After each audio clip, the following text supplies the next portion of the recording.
Hi, I'm on my way to Porto, one of the key nodes of NATO's readiness, and I have a few hours to concentrate on the news.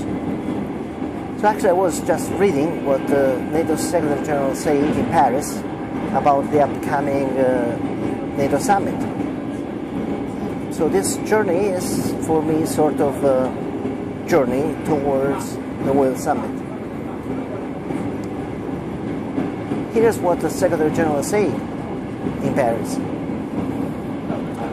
The crisis raises serious questions for Euro-Atlantic security.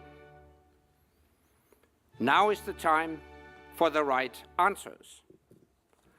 And let me put forward 3 answers which I see as key for our Wales Summit in September.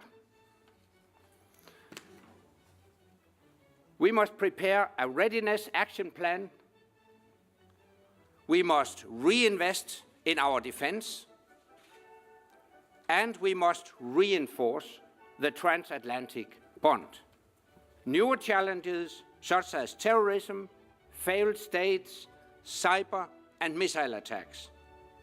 And old challenges in new guises, such as attempts to redraw borders by force. The first subject mentioned by the Secretary General is terrorism. Here is why I believe that he's right. NATO needs to take a fresher look at this threat. The concept of new terrorism was coined in the 90s. However, it was only after 9/11 that the idea of a new form of terrorism was understood worldwide.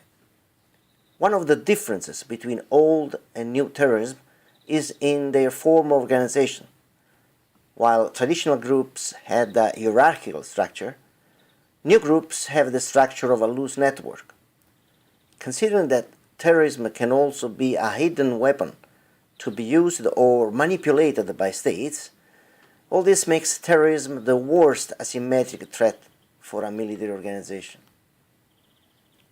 Since 2001, NATO has been actively engaged in the fight against terrorism.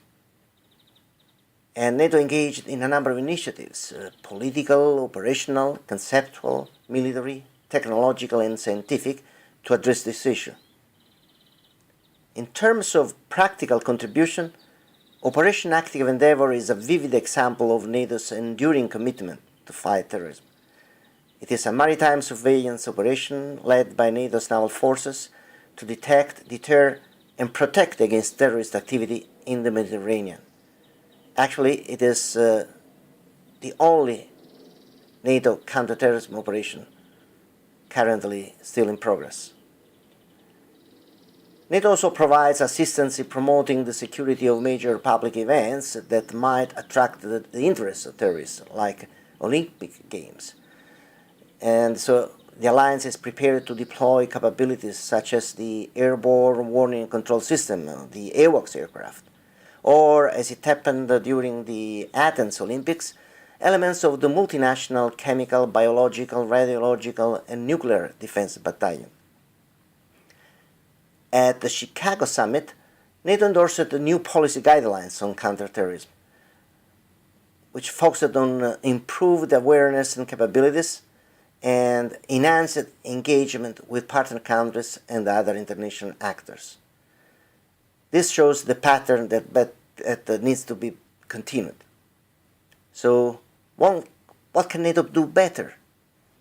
At the next summit, further improvements can be decided about capabilities that are better suited to fight terrorism, about establishing better integrated international cooperation, and about improved training and education opportunities in the field of counterterrorism.